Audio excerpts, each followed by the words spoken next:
क्या आप भी किसी ऐसे इंसान से मिले हो जिसने आपको 10 मिनट में ये एहसास दिलाया कि वो इंसान कितना मैच्योर है? और किसी इंसान से आप मिले हो जो आपसे उम्र में बहुत बड़ा है, but the way they talk, they react और they handle situations, that doesn't seem mature. तो फिर ये डिफरेंस आता कहाँ से है? सिर्फ एज से, या एक्सपीरियंस से, या कुछ ऐसे स्मॉल हैबिट्स और बिहेवियर्स होते हैं जो इंसान को ऑटोमेटिकली मोर मैच्योर और कंपोज्ड बना देते हैं? Honestly if you ask me, मुझे लगता है कि मैच्योरिटी बिग लाइफ डिसीजन से नहीं आती, वो एवरीडे स्मॉल मोमेंट्स में दिखाई देती है. So today let's talk about those 7 habits that make you look more mature, and more importantly that help you become more mature.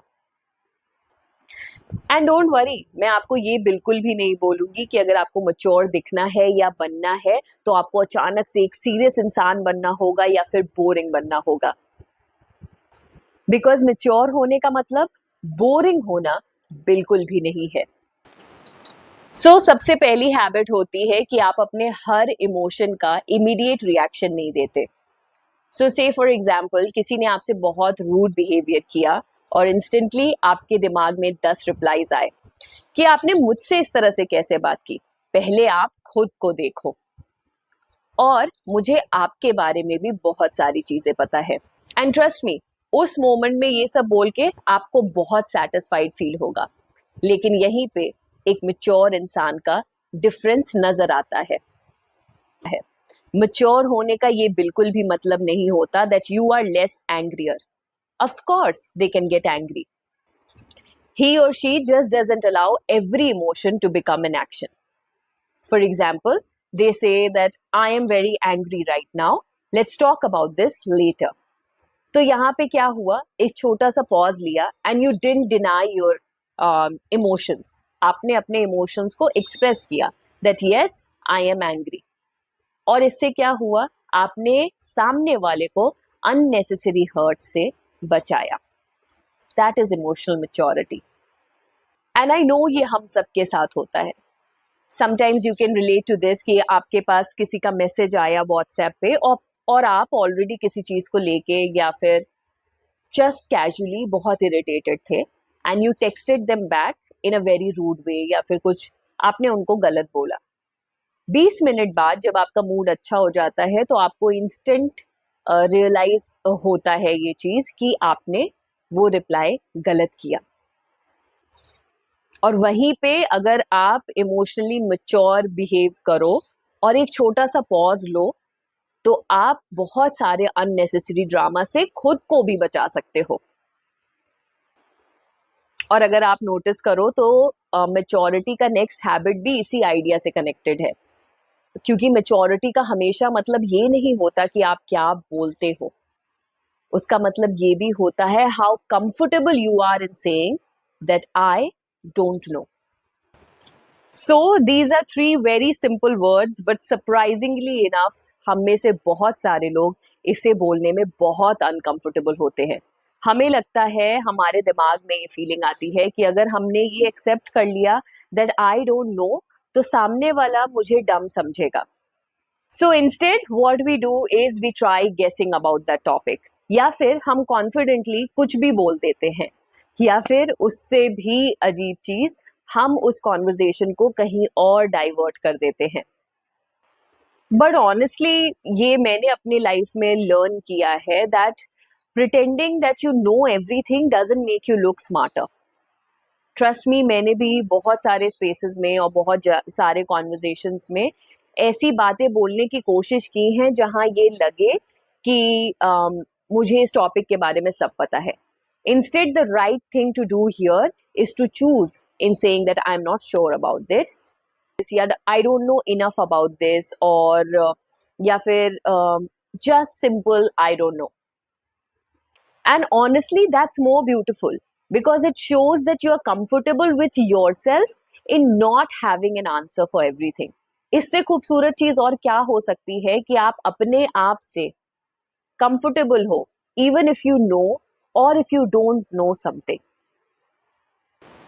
अगर कोई जगह है जो बहुत इंपॉर्टेंट है आपके लिए, may be your office, your college, your school, and somebody ask you something और आपको उसका आंसर नहीं पता है, तो नेक्स्ट टाइम आप बस सिंपली इतना बोलिएगा that I don't no, because एक क्वेश्चन का आंसर ना जानने से आपकी वैल्यू कम नहीं होती है। और सबसे बड़ी बात, जब हम अपनी इनसिक्योरिटीज को हाइड करना बंद कर देते हैं तो हमारी एक बहुत ब्यूटीफुल सी हैबिट डेवलप होती है। मिस्टेक्स होने पे एक्सक्यूजेस बनाना कम हो जाते हैं। This habit sounds very simple, पर रियल लाइफ में जब आप उसको प्रैक्टिकली अप्लाई करना चाहते हो तो वो बहुत डिफिकल्ट होता है, because it is very difficult to accept that I am wrong. So now imagine कि आपके किसी फ्रेंड से आपकी कोई अनबन हुई या फिर यू हैड एन आर्ग्यूमेंट, और आपको रियलाइज होता है that the misunderstanding was from your side. तो आप क्या करते हो? ऑप्शन 1, आप 17 नए रीजंस बनाते हो कि कैसे वो आपकी गलती नहीं थी। तो आप ऐसा सोचने लगते हो या आप ऐसे कॉन्वर्जेशन शुरू करते हो कि हाँ मैंने ऐसा बोला, पर इसलिए बोला क्योंकि तुमने पहले ऐसा बोला। You know what I mean? और ऑप्शन 2 होता है कि that okay, I think I went wrong here, I am sorry, that's it. अपनी मिस्टेक्स को एक्सेप्ट करना आपको छोटा नहीं बनाता। It doesn't make you small in any way. In fact, taking responsibility without making a courtroom defense is actually a very mature habit. हर बार अपने आप को राइट प्रूफ करना जरूरी नहीं होता है। कभी कभी रिलेशनशिप को बचाने से ज्यादा जरूरी होता है अपनी ईगो को साइड करना। And here's something that mature people slowly learn is that not every disagreement needs to be won.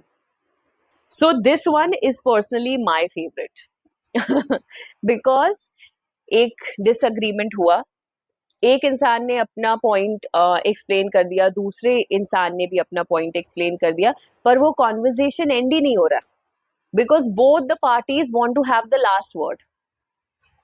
दोनों तरफ से कॉन्वर्जेशंस चलती जा रही हैं। I am trying to say that no, I don't understand it, you are not getting it, this is my point. पर conversation को एक मैच्योर इंसान इस तरह से भी हैंडल कर सकता है कि वो कह दे that I see what you are saying, I see your point, but I see it differently, that's it. और यहाँ पे एक बहुत इंपॉर्टेंट डिस्टिंक्शन है। मेरे कहने का ये बिल्कुल भी मतलब नहीं है कि मैच्योर इंसान वो होता है जो हर बात पे चुप हो जाए। ये मैं कहीं से भी नहीं कहना चाह रही हूँ। मैं बस ये कहना चाह रही हूँ कि जो भी चीजें आपके लिए इम्पोर्टेंट हैं, स्पीक अप फॉर दैट। लेकिन इस बात का डिफरेंस समझिए कि standing up for yourself and having the last word are two very opposite and different things. जो आपको गलत लग रहा है या फिर जो भी आपके पॉइंट्स और ओपिनियंस है, उसको सामने रखने में बुराई नहीं है, लेकिन सामने वाले को कन्विंस करना कि तुम मेरे से अग्री करो और मेरा ये लास्ट वर्ड फाइनल है और I am the winner of this conversation, वो बहुत डिफरेंट चीजें होती हैं। And once you stop needing to win every conversation and every argument, you also stop needing something else to connect with people, and that is gossip. Let's be very honest here. Gossip is the easiest way to start a connection and to create a bond with somebody that you're meeting. है ना? तुम्हें पता है उसके साथ क्या हुआ? And then suddenly 30 minutes disappear हो गए। And I'm not saying कि कोई भी इंसान दूसरे इंसान के बारे में बात नहीं करता. Of course we do. We are humans. But if your main way of bonding with other people is talking badly about somebody who isn't there, then that is something worth noticing. Because just think about it. अगर आप किसी इंसान से 10 minute मिलते हो और वो आपसे किसी और इंसान के बारे में ऐसी बातें कर रहा है या फिर ऐसी चीजें बता रहा है जो आप जानते भी नहीं, और जो उस इंसान के बारे में एक इमेज क्रिएट कर रहा है, तो आपके दिमाग में एक थॉट आएगा ना कि अगर ये इंसान उस इंसान के बारे में मुझसे बात कर सकता है तो मेरी एब्सेंस में ये मेरे बारे में भी तो कुछ बोलेगा ही। सो मैच्योर सोशल बिहेवियर का ये मतलब नहीं होता कि आप कभी भी किसी और इंसान को डिस्कस नहीं करोगे। It is just knowing the difference between what is yours to share and what isn't. Office में आपके किसी कलीग के बारे में कुछ पर्सनल इंफॉर्मेशन है या कोई भी उसकी ऐसी प्रॉब्लम है जो आपको पता चल गई, then you don't need to take that problem to every group and every table there, because that restrain जो आप रोकते हो खुद को उसके पर्सनल लाइफ के बारे में डिस्कस करने में, shows a lot about your character. And speaking of how you treat people, there is one more habit that tells you how mature you are, more than your dressing style or your confidence that you carry, or how successful you are. Notice how someone behaves with people they don't need. A waiter, a house help, security guard, your junior colleague, an intern, someone who can't give them a favor, a connection, a promotion, or anything in return for that matter. क्या वो लोग उन्हें respectfully treat करते हैं? क्या उन्हें thank you बोलते हैं? क्या उनके भी इमोशंस और बातों को सुनते हैं? क्या वो उन्हें एक इंसान की तरह ट्रीट करते हैं? Because being polite to someone जिससे आपको किसी भी चीज की अपेक्षा है या फिर आपको उनसे कोई फेवर मिल सकता है, दैट इज वेरी इजी। पर एक ऐसे इंसान को रिस्पेक्टफुली ट्रीट करना जिसके कनेक्शन से आपको कुछ भी नहीं मिलेगा, वो बहुत बड़ा डिफरेंस बताता है। That is where a person's emotional maturity can be seen. So imagine कीजिए कि दो लोग हैं, एक इंसान जो बहुत स्वीट और रिस्पेक्टफुल है अपने बॉस के साथ, पर बाकी सभी के साथ ही इज वेरी रूड। एंड एक इंसान है जो irrespective of what the person's position and status in society is, they are very respectful and polite to everybody. तो आपके दिमाग में कौन सबसे पहले इमोशनली मैच्योर लगेगा? Exactly. And then there is this one final habit, and this one is actually very hard because this one asks you to come out of your own perspective. Someone didn't reply to your message and the instant thought is that they are ignoring me. अगर कोई आपसे बहुत cold conversation करता है तो आपको तुरंत ये थॉट आता है that I think they are upset with me. किसी ने आपका प्लान कैंसिल कर दिया and the opinion that you create is that I don't think they value me. Sometimes those things can be true, but not every time, because sometimes people also have their own lives. Maybe they are just tired, maybe something is happening at their home, maybe they are dealing with some emotional stress, or maybe they just forgot to reply because they were too busy handling things or something else.